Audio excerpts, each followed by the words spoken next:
By election రాజకీయాల్లో ఇంత ఆసక్తిని రేకెత్తించడం ఈ మధ్యకాలంలో ఎప్పుడూ చూడలేదు.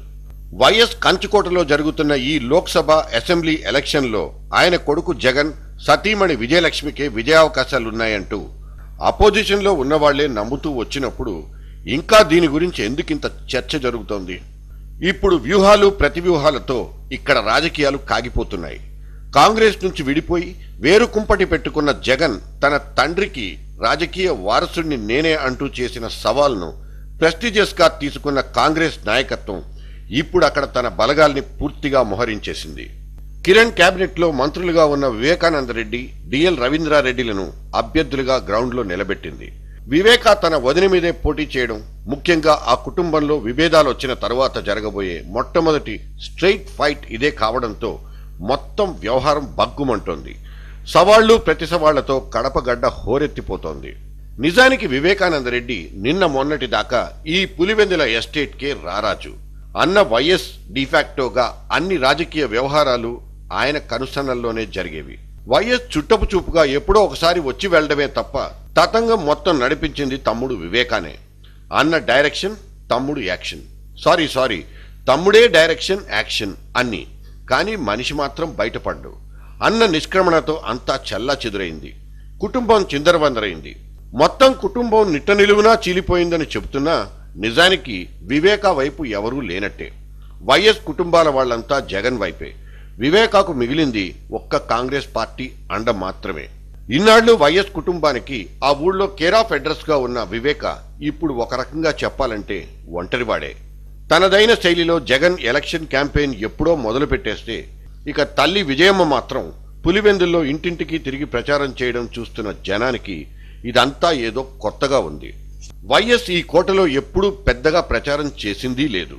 అంతా మొక్కుబడిగా సాగిపోయేది. ఇప్పుడు ఆయన లేని రాజ్యంలో ఆ కుటుంబం ఇలా బజారులో తిరుగుతూ ఓట్లడుక్కోవడం వింతకాక ఇంకేమిటంటూ వాపోవడం అక్కడి వ్యవహారాలు బాగా తెలిసిన వాళ్ళు అంటున్నారు. ఇప్పటిదాకా అధిష్టానం దగ్గర ఇంకా ఒక్క ప్లస్ మార్క్ కూడా వేయించుకొని కిరణ్ కుమార్ రెడ్డి ఈ బై ఎలక్షన్ ను మహా సీరియస్ గా తీసుకుని పడరాని పాటలు పడ్డం కనిపిస్తోంది. మొత్తం 10 మంది మంత్రుల్ని అక్కడకు పంపించి స్వయంగా ఎలక్షన్ ని పర్యవేక్షించడం చూస్తుంటే అసలు ఈ ఎన్నికల్లో ఏదైనా తేడా వస్తే ఆయన కుర్చీ ఉంటుందా అన్న అనుమానాలు వస్తున్నాయి. నిజానికి ఈ ఎలక్షన్ కేవలం నామమాత్రమేనని, గెలుపు తథ్యమని భావిస్తున్న జగన్ కి మెజారిటీ ఎంత తగ్గించగలమనే విషయంలో మల్లగుల్లాలు పడుతున్నారనేది అసలు విషయం అంటూ విశ్లేషిస్తున్నారు. వైఎస్ చనిపోయిన తర్వాత జరిగిన ఉప ఎన్నికల్లో విజయలక్ష్మి ఎన్నిక ఏకగ్రీవమే అయ్యింది. వైఎస్ మరణానికి సానుభూతిగా టీడీపీ తన అభ్యర్థిని ఆమె మీద అసలు పోటీకే పెట్టలేదు. ఈసారి పరిస్థితి పూర్తిగా డిఫరెంట్. ఒక పక్క కాంగ్రెస్, ఇంకో పక్క తెలుగుదేశం. Triangle fight. ఎవరి అంచనాలు లెక్కలు వాళ్లకున్నాయి. అయితే అటు కాంగ్రెస్ క్యాండిడేట్ అయిన వివేక కానీ, తెలుగుదేశం అభ్యర్థి అయిన మైసూరా కానీ పెద్దగా ఇష్టపడకపోయినా తమ తమ పార్టీల ఆదేశాల మేరకే వాళ్లు బరిలోకి దిగుతున్నారు. గెలుపు ఓటములు ఏమైనా పార్టీ ఆదేశాల్ని పాటించే ప్రయత్నమే ఇది. ఇక జగన్ మీద సర్వశక్తులు ప్రయోగించాలనుకుని ప్రచారంలోకి ఆలస్యంగా దిగిన తెలుగుదేశం పార్టీ మెయిన్ గా కరప్షన్ వ్యవహారాన్ని తన అస్త్రంగా మార్చుకుంది. అయితే జనంలో ఈ వ్యవహారం అంటుకుంటుందా అన్నది వేచి చూడాల్సిన వ్యవహారమే.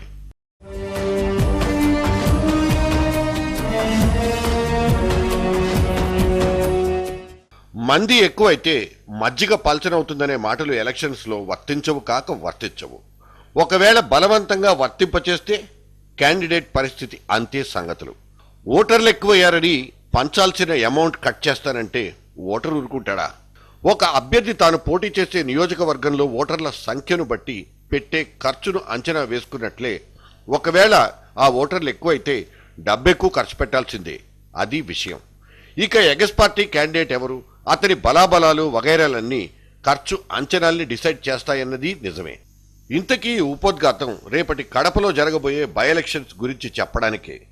ఈ మధ్య లోక్సత్తా జయప్రకాష్ నారాయణ మాట్లాడుతూ ఈ కడప ఎన్నికల్లో 100 కోట్ల పైనే డబ్బు ఖర్చు పెడతారని చెప్పారు. ఈ విషయం చెప్పడానికి పెద్ద ఎక్స్పర్టైజ్ అవసరం లేదని మనకీ తెలుసు. పార్లమెంటరీ ఎన్నికల కోసం 40 లక్షల వరకు, అసెంబ్లీ ఎన్నికల కోసం 16 లక్షల వరకు ఖర్చు చేయొచ్చని సవరించిన చట్టం చెప్తుంది. పాపం ఎన్నికల్లో అభ్యర్థుల ఖర్చు బాగా పెరిగిపోయిందని బోలెడు జాలిపడి ఎన్నికల కమిషన్ ఈ మధ్య కనికరించి ఈ అడ్జస్ట్మెంట్ చేసిచ్చింది. బోడి 40 లక్షలు 16 లక్షలు లెక్క ఎక్కడికొస్తుందని ఏ క్యాండిడేట్ని అడిగినా ఇట్టే చెప్పేస్తాడు. ఎదవ పంచాయతీ ఎలక్షన్లకే ₹1 కోటి ఖర్చు పెట్టేసిన బ్యాక్డ్రాప్లో కడప ఎన్నికంటే మాటల. పైగా ట్రయాంగిల్ ఫైట్లో గెలవాలంటే ఎన్నెన్ని కోట్లు ఖర్చు పెట్టాలి. ఒక కడప లోక్సభ నియోజకవర్గంలో 82 లక్షల ఓట్లుంటే పులివెందుల అసెంబ్లీ కాన్స్టిట్యుయెన్సీలోనే దాదాపు 13 లక్షల ఓట్లున్నాయి. ఈ నెంబర్ చూసి ఖర్చు లెక్కలేసుకునే అభ్యర్థులకు ఆయా పార్టీలకు చెమటలు పట్టొచ్చేమో కానీ ఆ మేరకు అంచనాలతో వ్యాపారాలు చేసుకునే జెండాల వాళ్ళు, పోస్టర్ల వాళ్ళు, ట్యాక్సీల వాళ్ళు, ఇక జనాల్ని కూలీ డబ్బిచ్చి పోగేసే వాళ్ల నోట్లో నీళ్లొరవా. కడపలో జరుగుతుంది సరిగ్గా ఇదే. పైగా జగన్ వంటి వాళ్లు చేతికి ఎముక లేకుండా డబ్బు వెదజల్లుతారని ఇప్పటికే మిగతా రాజకీయ పక్షాల వాళ్ళు చేసిన విపరీతమైన ప్రచారంతో జనం కాసుల కోసం కళ్లల్లో ఒత్తులేసుకుని మరీ చూస్తున్నారు. ఇక ఆ సీట్లను ఎలాగైనా నిలుపుకోవాలనే పట్టుదలతో అధికార కాంగ్రెస్ పార్టీ మాత్రం ఊరికే కూర్చోదనే నమ్మకం ఈ జనాంది. ఇదిగో ఈ మాటలు రాస్తున్న క్షణంలోనే బ్రేకింగ్ న్యూస్. 27 లక్షల డబ్బు తరలిస్తూ పట్టుబడ్డ ప్రబుద్ధుడు. ఇది cash and carry Kadapa elections.